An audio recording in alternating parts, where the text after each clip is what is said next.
Dahil sa pagkamatay ng kapatid, tila nawala ng kakampi si Elma. Sa pagkakataong ito, si Jojo ang kanyang naging sandigan.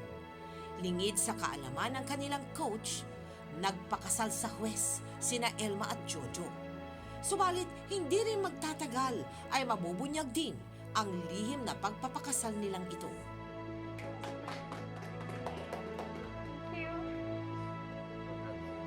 Kiss naman ang kiss. Kiss naman ang kiss. Kiss? Yeah, kiss na.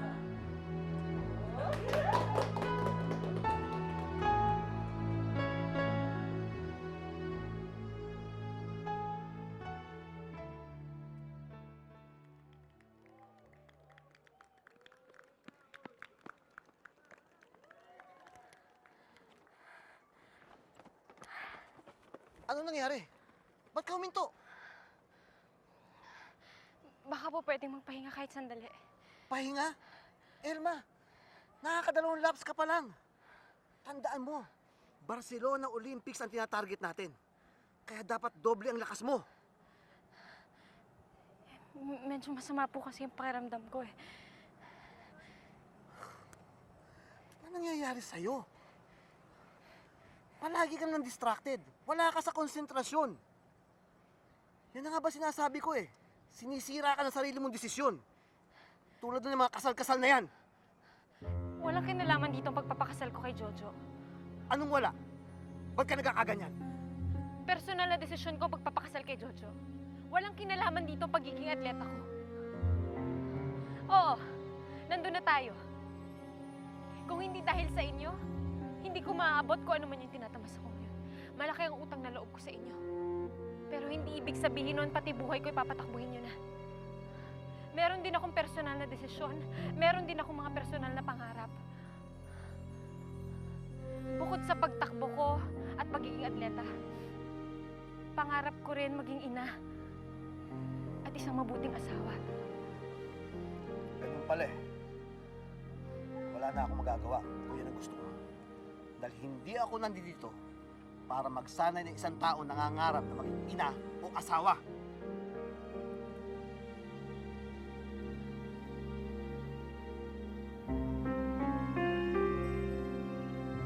Pasensya ka na. Kung hindi dahil sa akin, hindi siguro masira ang relasyon ni Coach. Wala yun. Masaya naman ako sa naging desisyon ko magpakasal sa'yo eh. Salamat, Elma. Gagawin ko lahat para maging karapat-dapat sa'yo. Mahal na mahal kita eh. Salamat din, Jojo. Mahal na mahal din kita.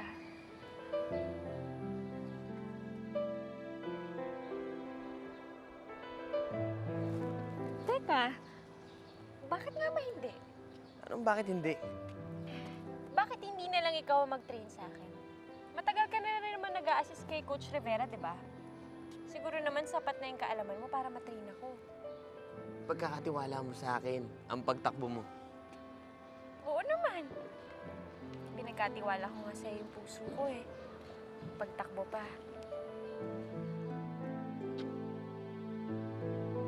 Ang asawa nitong si Jojo ang tumayong coach ni Elma matapos magbitiw sa pwesto si Coach Rivera. Nagpatuloy sa pag-iensayo si Elma hanggang sa Namumutla ka. Pahinga muna tayo. Teka, tara. Pahinga muna tayo, tara. Nana.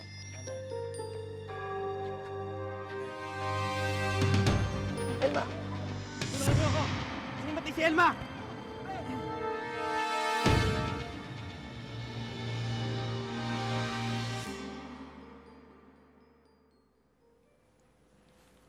Kamusta ang pakiramdam mo? Medyo nahihilo pa rin eh. Pero, Ba't di mo sinabi sa akin agad ang kalagayan mo? bakit? Anong sabi ng doktor? Elma, buntis ka 2 buwan. Ha? Bakit hindi ko alam? Diyos ko, kamusta ang baby ko? Wala bang nangyari sa kanya? Ibig sabihin pa nito, hindi na ako makakatakbo para sa Olympics? Huwag kang mag-alala masyado. Baka makasama sa baby natin yan eh. Pero ang tagal ng panahon kong inintay bago makasali sa Olympic Games. Huwag mo masyadong isipin yun. Ang isipin mo na lang, higit pa sa gintong medalya na panlunan natin ngayon. At yan ang baby natin. At siya ang magbibigay sa atin na di matatawarang karangalan. Magpakailanman.